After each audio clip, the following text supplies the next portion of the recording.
नमस्कार सर्व विद्यार्थी मित्रांना आणि पालकांना.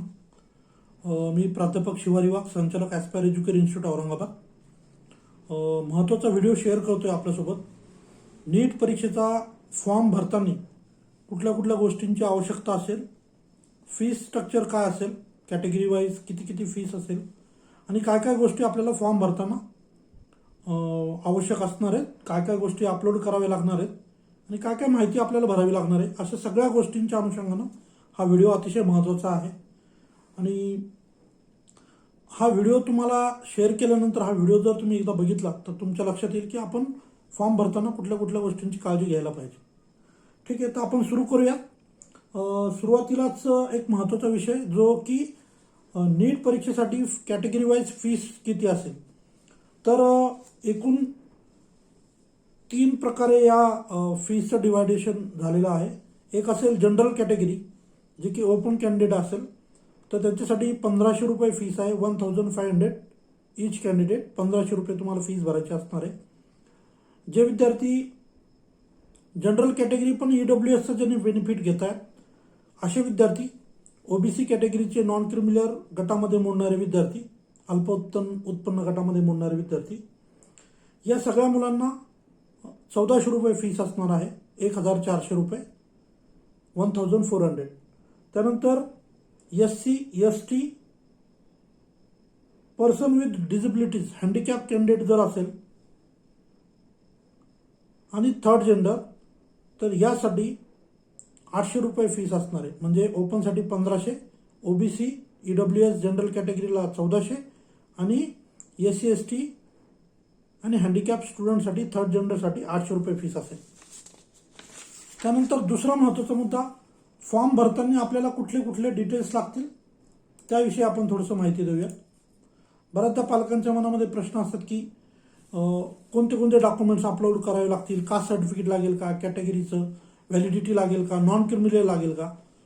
तर तुर्तास फॉर्म भरताना कुठलंही सर्टिफिकेट लागत नाही. त्या सर्टिफिकेटवर असलेला सर्टिफिकेट नंबर म्हणा किंवा कुठून काढलं या गोष्टी म्हणा, असे कुठलीही माहिती भरायची गरज नाहीये. मग पुढे जाऊयात आपण. विद्यार्थ्याचे पर्सनल डिटेल्स आपल्याला फॉर्ममध्ये भरायचे आहेत. त्याच्यामध्ये विद्यार्थ्याचं नाव असेल. बऱ्याचदा असं लक्षात येतं जेव्हा आपण लाखो मुलांची लिस्ट असते नीटची, मुलांची रजिस्ट्रेशन केलेल्या मुलांची, त्याच्यामध्ये बऱ्याचदा नीटच्या फॉर्ममध्ये दिलेलं आहे कॅन्डिडेट नेम, अभ्यर्थिका नाम. मुलं फक्त स्वतःचं नाव टाकतात, पालकाचं नाव टाकत नाहीत.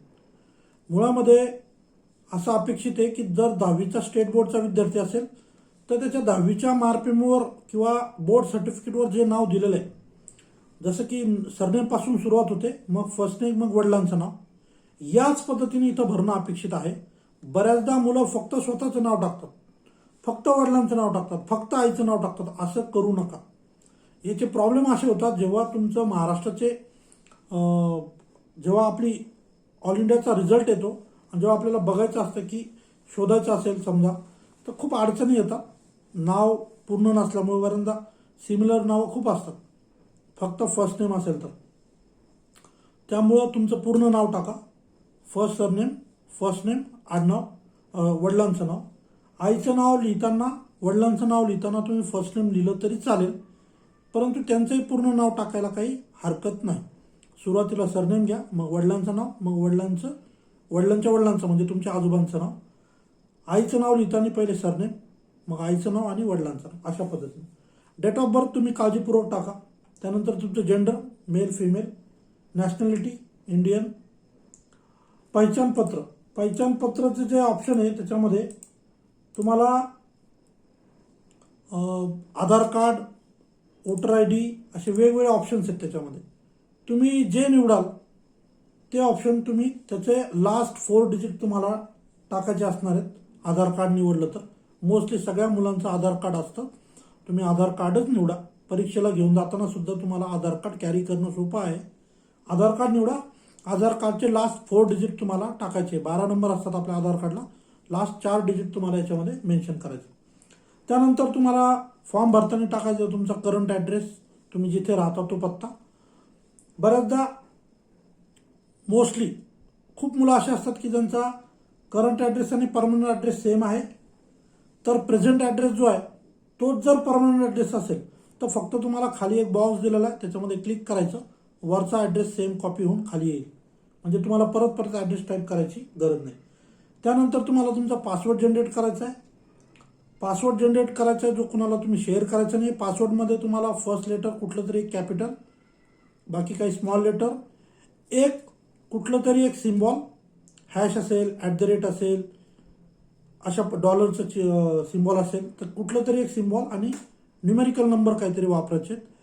एक्झाम्पल म्हणून सांगतो, पास @123 P कॅपिटल, असं बऱ्याचदा पासवर्ड मुलं देतात. अशा पद्धतीने तुम्हाला तुमचा पासवर्ड सेट करायचा आहे. आणि मोस्टली सिक्युरिटी क्वेश्चन्स तुम्हाला विचारले जातात. 4 क्वेश्चन्सपैकी एक तुम्हाला सिक्युरिटी क्वेश्चन सिलेक्ट करायचा आहे. फॉर एक्झाम्पल इथे दिलेले क्वेश्चन आहेत, which is the website you really visit, कोणती वेबसाईट तुम्ही फार कमी व्हिजिट करता, किंवा what is the name of your first school, जे की विसरू शकत नाही तुम्ही, तुमच्या शाळेचं पहिलं नाव, फर्स्ट शाळेचं नाव काय होतं. Which is your neighbours pet name, हे थोडंसं डिफिकल्ट आहे. Which is your favourite book, जाऊ द्या, आपण किती पुस्तकं वाचले आपल्याला माहीत नसतं. So which is the website you really visit. बऱ्याचदा मी जेव्हा एखाद्या मुलाचा फॉर्म भरतो त्याचं उत्तर मी देऊन टाकत असतो, मला काय द्यायचं ते. तुम्ही काही देऊ शकता, फेसबुक वगैरे, जे की तुम्ही फार व्हिजिट करत नाही असं म्हणायचं आहे तुम्हाला, जे की तुम्ही भलेही करता पण तुम्हाला माहिती तुमचा आन्सर तुमच्या लक्षात राहू शकतो. अशा पद्धतीनं हा पहिला पार्ट इथं पूर्ण होतो. यानंतर सेकंड मग इथं हे सगळं झाल्यानंतर तुमचा ॲप्लिकेशन नंबर जनरेट होईल. हा ॲप्लिकेशन नंबर तुम्ही नोट डाऊन करा. तुमचा पासवर्ड तुम्हाला ऑलरेडी माहिती असणार आहे. मग तुम्हाला परत प्रोसीड करायचं आहे फॉर्मला.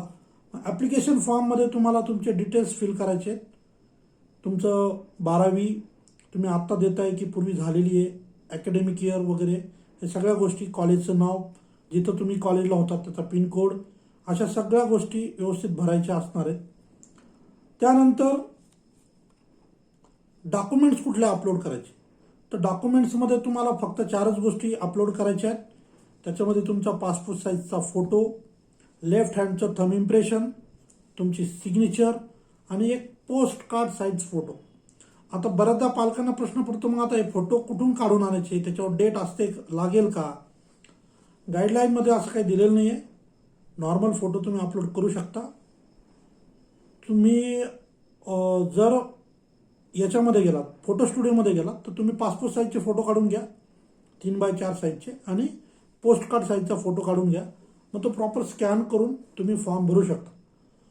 JPG फॉर्मॅटमध्ये तुमच्या इमेजेस असाव्यात, जे की साईन असेल किंवा थंब असेल किंवा इतर असेल. आता थंबमध्ये बऱ्याचदा काय होतं की मुलं इंक पॅडमध्ये बोट जे आहे लेफ्ट हँडचं, अशा पद्धतीचं इंक पॅड असेल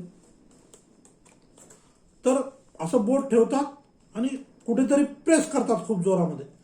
तर त्यांनी काय होतं की मग तुमच्या बोटावरचे जे काय रेषा असतात किंवा ज्या लाईन्स असतात त्या मिस होऊन जातात.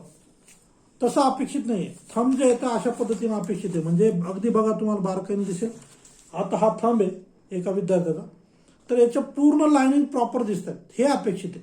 सो अशा पद्धतीनं जे तर हे 4 गोष्टी तुम्ही व्यवस्थित स्कॅन करून 10 KB ते 200 KBच्या साईजमध्ये अपलोड करू शकता. या सगळ्या गोष्टी अपलोड झाल्यानंतर साईडला तुम्हाला म्हणजे सिलेक्ट करायचं आहे तुम्हाला पहिले इमेजेस. तिथं तुम्हाला क्रॉप करायचं असेल तर तेही ऑप्शन येतं. पण जर तुम्ही पहिलेच रिसाईज केलेलं असेल, प्रॉपर साईजमध्ये त्या इमेजेस असतील, तर अपलोड ओरिजिनल म्हणायचं ऑप्शन आहे तिथं, कीप ओरिजिनल, तर ते ओरिजिनल अपलोड होऊन जाईल. आणि तिथे साईडला एक ऑप्शन आहे अपलोड म्हणून परत, ते पण तुम्हाला ऑप्शन क्लिक करायचं असणार आहे. अशा पद्धतीनं तुमच्या सगळ्या इमेजेस जे आहेत 4ही अपलोड होतील. त्यानंतर पार्ट असेल चौथा पेमेंटचा, फी पेमेंट. म्हणजे हा फॉर्म 4 स्टेपमध्ये आहे. फर्स्ट स्टेप जी आहे ती रजिस्ट्रेशनची, नंतर ॲप्लिकेशन फॉर्म आहे, नंतर डॉक्युमेंट्स अपलोड, आणि नंतर फायनल फी पेमेंट. तर फी पेमेंटमध्ये तुम्ही credit card, debit card, net banking सगळे ऑप्शन्स आहेत तुम्हाला पेमेंट करण्यासाठी. मोस्ट प्रॉबेबली पेरेंट्स लोक जे आहेत तर डेबिट कार्ड किंवा क्रेडिट कार्ड वापरतात आणि ते थोडंसं सोपे असतं. मोबाईलवर OTP येतो आणि आपल्याला लगेच पेमेंट करता येतं. सो फी पेमेंटचा पार्ट पूर्ण झाल्यानंतर एक रिसिप्ट जनरेट होते. ती रिसिप्ट तुम्ही कंट्रोल एस करून सेव्ह करून घ्या किंवा तिची लगेच एक प्रिंट घेऊन टाका. आणि मग खाली एक लाईन असते तिथे क्लिक हिअर म्हटल्यानंतर तुम्ही क्लिक हिअर झालं, पेमेंट झाल्यानंतर क्लिक हिअर म्हटलं की तुम्ही तुमच्या मेन फॉर्मवर जाता. तिथं असतं तुमचं डाउनलोड युअर कन्फर्मेशन पेज. मग तुम्ही तुमचं कन्फर्मेशन पेज डाउनलोड करू शकता. आणि कन्फर्मेशन पेज डाउनलोड केल्यानंतर तुमच्यासमोर एक फॉर्म तुम्ही जो भरलेला फॉर्म आहे तो फॉर्म तुम्हाला दिसेल. आणि त्या फॉर्ममध्ये कशा पद्धतीचे डिटेल्स असतात एकदा तुम्हाला मी दाखवतो, जे की तुम्हीच भरलेले असणार आहेत.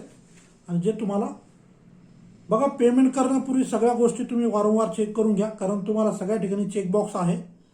तुम्हाला ते 2 ठिकाणी किमान विचारतं की तुम्ही भरलेले डिटेल बरोबर आहेत का. एकदा तुम्ही फॉर्म भरला तर नंतर तुम्हाला करेक्शन करता येतं, परंतु वारंवार आपल्याला करेक्शनची वेळ येऊच नये ही काळजी घेणं आपण अपेक्षित आहे.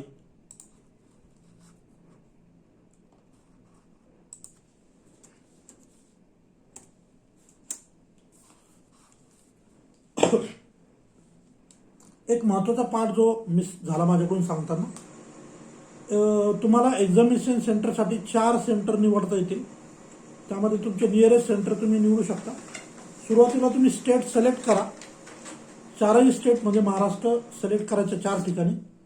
आणि मग सिटी चॉईसमध्ये तुम्हाला औरंगाबाद असेल. आता औरंगाबादच्या विद्यार्थ्यांसाठी सांगतो मी, कोणते घेऊ शकतात ते. औरंगाबाद.